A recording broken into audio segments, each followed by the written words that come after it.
जय हिंद बंधुरा তোমরা দেখছো তোমাদের প্রিয় ইউটিউব চ্যানেল মা অনলাইন পয়েন্ট। ভিডিওর থাম্বনেল দেখে তোমরা ভাববে যে থাম্বনেলটা ভুল রয়েছে, ভিডিওটা ভুল। ওয়েট, সম্পূর্ণ ভিডিওটা দেখো, তাহলে তোমাদের যে ডাউট আছে সেগুলো ক্লিয়ার করে দেবো। এসএসসি কত ভালো ভালো চাকরি রিক্রুটমেন্ট করে তোমরা কিন্তু জানো না। আর এসএসসি ডিপার্টমেন্টে কোনো কেস কাভারির কোনো ঝামেলা নেই।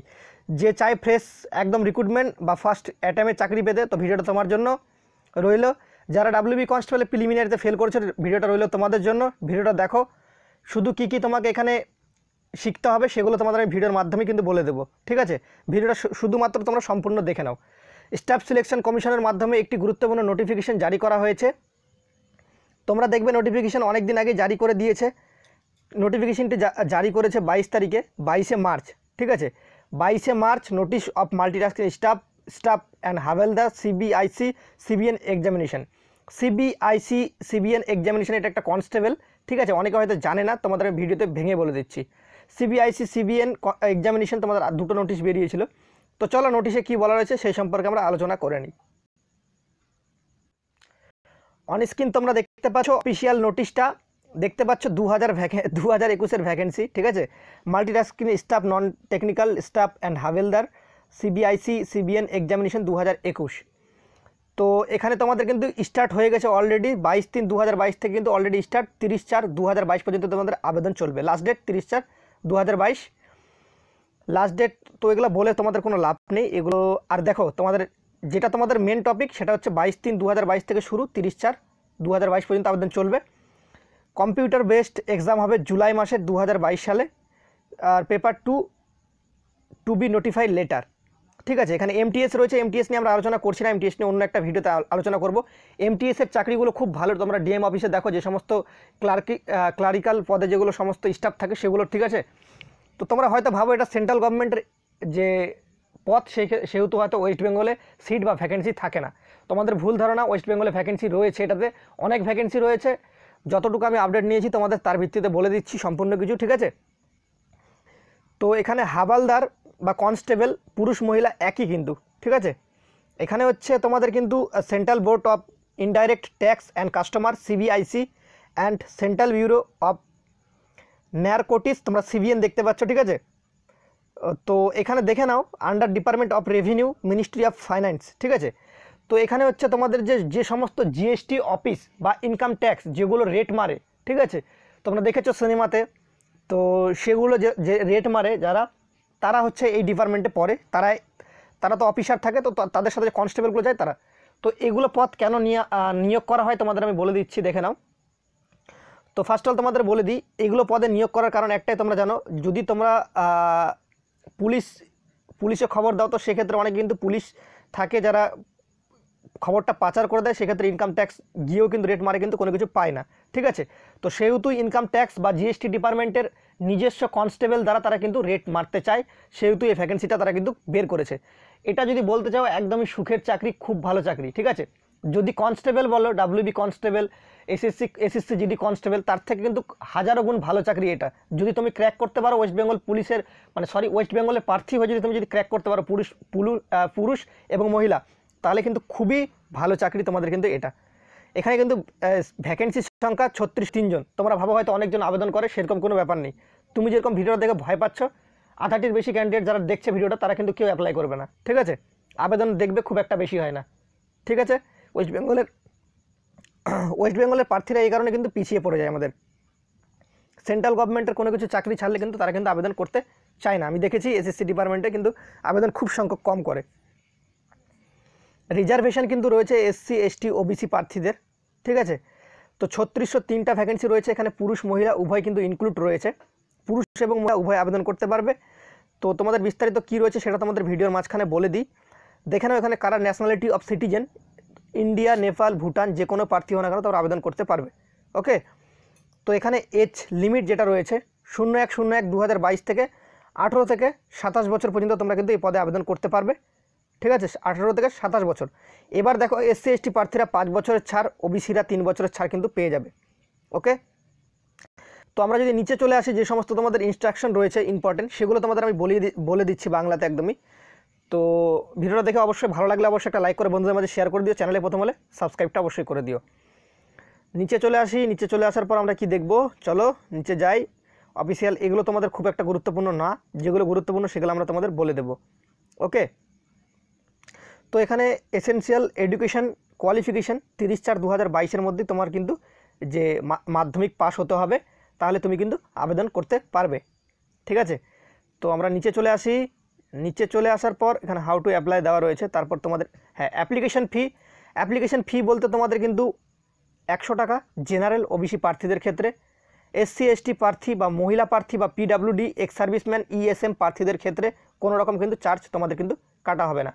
পশ্চিমবঙ্গেই চাকরি হবে, কলকাতায় চাকরি হবে, তোমাদের আমি সম্পূর্ণ একদম প্রুফ দেখিয়ে দেবো। ঠিক আছে, কলকাতায় কোন অফিস আছে তোমাদের দেখিয়ে দিচ্ছি, কোন অফিসে নিয়োগ করা হয় এই কনস্টেবল পদের। তো চাকরির পরীক্ষাটা তোমরা কিন্তু ওয়েস্ট বেঙ্গল দিতে পারবে। দেখতে পাচ্ছ ইস্টার্ন রিজন, যেখানে আমাদের ওয়েস্ট বেঙ্গল রয়েছে লাস্টে।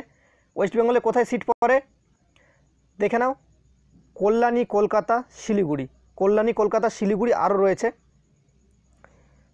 আসানসোল, গ্যাংটক, বর্ধমান, দুর্গাপুর। এর মধ্যে যেগুলো তোমার কাছে পড়বে সেই সেন্টারটা চুজ করে নেবে, সেখানে তোমার কিন্তু এক্সাম করাবে SSC। তারপর আমরা নিচে যদি স্ক্রল ডাউন করে আসি, দেখবো আরও কিছু গুরুত্বপূর্ণ যেগুলো দেওয়া রয়েছে। হ্যাঁ, এখানে PET PMT সম্পর্কে বা PST সম্পর্কে যেটা বলা রয়েছে, তার আগে তোমাদের বলে দিই, তোমরা এখানে দেখে নাও। এখানে তোমরা দেখতে পাচ্ছ স্কিম অফ এক্সামিনেশন। তো পেপার 1 কম্পিউটার বেসড এক্সামিনেশন। তো কম্পিউটার বেসড এক্সামিনেশনে তোমাদের কি থাকছে, জেনারেল ইংলিশ 25টা প্রশ্ন 25 mark, general intelligence and reasoning 25টা প্রশ্ন 25 মার্ক, নিউমেরিক্যাল অ্যাপটিটিউড 25টা প্রশ্ন 25 মার্ক, জেনারেল অ্যাওয়ারনেস 25টা প্রশ্ন 25 মার্ক। সময় থাকবে 90 মিনিট। তো তারপর তোমরা দেখতে পাচ্ছ তোমাদের সিলেবাস এটা। তারপর এখানে তোমাদের পেপার 2 ডিসক্রাইবড যে হবে, short easy letter English or any language include in the 8th schedule of on the constitution. তো দেখতে পাচ্ছ 50 মার্কের 25+25। তো এখানে তোমাদের কিন্তু যে 45 মিনিট সময় কিন্তু তোমাদের থাকবে। ঠিক আছে, তারপর আমরা যদি নিচে চলে আসি, এখানে তোমরা দেখবে, তো এখানে তোমাদের সিলেবাস, টোটালি সিলেবাসটা দেওয়া রয়েছে, তোমরা অবশ্যই একবার ডাউনলোড করে নেবে। যারা যারা আবেদন করবে সিলেবাস অনুযায়ী পড়াশোনা শুরু করো, 100% পাস করে যাবে। ঠিক আছে, তো এখানে তোমরা দেখতে পাচ্ছ যেটা তোমাদের CBIC CBN PET PST কী হবে হাবিলদার পোস্টের বা কনস্টেবল পোস্ট। সাইকেলিং আছে 1600 মিটার, ফার্স্টে ওয়াকিং মানে তোমাকে হাঁটতে হবে 1600 মিটার 15 মিনিটে ছেলেদের ক্ষেত্রে, মেয়েদের ক্ষেত্রে 1 কিলোমিটার 20 মিনিটে। সাইকেলিং রয়েছে 8 কিলোমিটার 30 মিনিট ছেলেদের ক্ষেত্রে, মেয়েদের ক্ষেত্রে 3 kilometre 25 minute. Cycling is not applicable for the post of havildar in DGPM CBIC। ঠিক আছে, সাইকেলিংটা কিন্তু নেই ইনক্লুড। তো এখানে তোমাদের কিন্তু PSTতে হাইট মাপা হবে। হাইটের ক্ষেত্রে তোমরা দেখতে পাচ্ছ ছেলেদের ক্ষেত্রে অনেকটাই কম হাইট রাখা হয়েছে, 157.5 সেন্টিমিটার ছেলেদের ক্ষেত্রে, রিল্যাক্সড বাই 5 সেমি, গারোয়ালি, আসাম, গোর্খা মেম্বার আর ST প্রার্থীদের ক্ষেত্রে। চেস্ট 76 সেন্টিমিটার থেকে 5 সেমি তোমাদের ফলাতে হবে। ফিমেলদের ক্ষেত্রে 152 সেন্টিমিটার আর তোমাদের 2.5 সেমি ইন কেস গোর্খা, আসামি, গারোয়ালি, শিডিউল টাইপ। ঠিক আছে, 48 কেজি। ঠিক আছে, 48 কেজি নর্মালি ওজন লাগবে। তো এবার তুমি যদি রিজার্ভেশন ক্যান্ডিডেটের মধ্যে পড়ো সেক্ষেত্রে 2 কেজি তোমাদের কিন্তু কম লাগবে, যেরকম গারোয়ালি, আসামি, গোর্খা তাদের ক্ষেত্রে। ঠিক আছে, আর এখানে ওজনে কিন্তু কাউকে আটকায় না সেন্ট্রাল গভর্নমেন্টের। ওকে, PET PST will conduct CBIC CBN। ঠিক আছে, তো যে ডিপার্টমেন্ট রয়েছে তারাই কিন্তু তোমাদের কিন্তু PET PST কন্ডাক্ট করাবে। ঠিক আছে, এটা একটা ভালো চাকরি, যদি চাও যে একটা ভালো চাকরি করব কনস্টেবল র্যাঙ্কেরই। ঠিক আছে, তো এটা খুবই ভালো চাকরি, তোমরা চাইলে কিন্তু আবেদন করতে পারো। ওকে, তো এখানে তোমাদের বলে দিই, এখানে কিন্তু তোমাদের কিন্তু আবেদন প্রক্রিয়া তো অনলাইনেই হচ্ছে, তোমরা সবাই জানো। এখানে তোমাদের এক্সামটা কিন্তু CBT হবে। ঠিক আছে, CBT মানে কম্পিউটার বেসড টেস্ট, যেটা তোমরা দিয়েছো SSC GD কনস্টেবলের সম্পূর্ণগুলি CBT রয়েছে, তোমরা দেখেছো সেখানে কীরকম পরিমাণে চেকিং হয়। তো খুবই ভালো চাকরি, তোমরা চাইলে আবেদন করতে পারো। এখানে মোড অফ সিলেকশন, পেপার 1-এ তোমাদের কিন্তু ইউআর ক্ষেত্রে 30% নাম্বার পেতেই হবে, OBC EWS 25%, all other categories 20%, মানে SC ST প্রার্থী। ঠিক আছে, এটা আমাদের পেপার 1। এবার পেপার 2 যদি আমরা বলি, সেক্ষেত্রে কিন্তু তোমাদের কিন্তু দেখতে পাচ্ছ পেপার 2-তে ইউআর 40%, অল আদার ক্যাটাগরিজ 35%। ঠিক আছে, তো এখানে সবথেকে বড় যেটা খারাপ বিষয় সেটা হচ্ছে তোমাদের লাগতে পারে, কারণ ওয়েস্ট বেঙ্গলের প্রার্থী বলে কথা। তো সেহেতু এখানে তোমরা বাংলা ভাষাটা পাবে না, এখানে তোমরা হিন্দি নাহলে ইংলিশ ভাষায় দিতে হবে। হিন্দি ভাষা আমি 3 দিনে শিখেছিলাম আমি নিজেই। ঠিক আছে, 3 দিনে পড়তে শিখেছিলাম, লিখতে অতটা ভালোভাবে পারি না, তবে পড়তে শিখেছিলাম। তোমরা যদি চেষ্টা করো, মনের মধ্যে যদি তোমার যদি একটা থাকে যে না আমাকে চাকরি নিতে হবে, চেষ্টা করলে তোমরা 3 থেকে 2 দিনে শিখতে পারবে। তারপর কোথায় শিখতে পারবে? একটা হিন্দি গ্রামারের ছোট্ট একটা চটি বই কিনতে পারবে যে কোনো বইয়ের দোকানে, 20 থেকে 25 টাকা দাম। তার সাথে তুমি ইউটিউবে যেরকমভাবে তোমরা দেখেছো বা ছোটোবেলায় যেভাবে বাচ্চাদেরকে পড়ায় সেভাবে কিন্তু তোমাকে কিন্তু যে বর্ণমালা সেগুলো কিন্তু শিখতে হবে। তাহলে হিন্দি তোমাদের আমি গ্যারান্টি দিচ্ছি 3 দিনের মধ্যে তুমি হিন্দি শিখে যেতে পারবে। ঠিক আছে, হিন্দি দিয়ে যদি তুমি চাকরি করতে চাও, ওয়েস্ট বেঙ্গলের প্রার্থী দেখতে পাচ্ছ ওয়েস্ট বেঙ্গলের অবস্থা কেমন এখন বর্তমানে, কেস কাবারির মধ্যে সমস্ত রিক্রুটমেন্ট ঝুলে আছে। তো সেহেতু তোমাকে এসএসসি ধরতে হবে, স্টাফ সিলেকশন কমিশন, যেখানে কেস কাবারির কোনো বালা নেই। ঠিক আছে, এখানে কেস কাবারি করলেও তোমার জয়েনিং হয়ে যাবে। ঠিক আছে, তোমরা নিজেরাই এসএসসি এক্সাম দাও, তোমরা নিজেরাই জানো, তোমাদের বোঝাতে হবে না, তোমরা যথেষ্ট বড়। তো আশা করি তোমরা বুঝেছো। এবার চলো তোমাদের প্রুফ দেওয়ার পালা যে তোমাদের পোস্টিং কোথায় হবে না তোমাদের ফেক আমি আপডেট দিই। এই যে তোমরা স্ক্রিনশট বলতে ভুল, এটা তোমরা ক্যামেরার ছবিটা দেখতে পাচ্ছ। ঠিক আছে, তো এটা একটা ক্যান্ডিডেট আমাকে সেন্ড করেছে। তো আবেদনের প্রক্রিয়া, তো এখানে দেখতে পাচ্ছ কলকাতা হাবিলদার সিজিএসটি ডিপার্টমেন্ট। ঠিক আছে, কলকাতা হাবিলদার 27 নম্বর অবশ্যই মনে করে রাখবে। ঠিক আছে, কলকাতা হাবিলদার 27 নম্বরে তোমাদের পোস্ট সংখ্যাটা দেবে, তো কলকাতা হাবিলদার পোস্টে চাকরি পাবে। আর 29 নম্বর কলকাতা হাবিলদার যে কাস্টমস রয়েছে সেটা। ঠিক আছে, এবার এমটিএসের ক্ষেত্রেও ওয়েস্ট বেঙ্গলের সিট রয়েছে। তো প্রত্যেকটাতে সিট তোমরা দেখতে পাচ্ছ 27, 29 নম্বর অবশ্যই দেবে।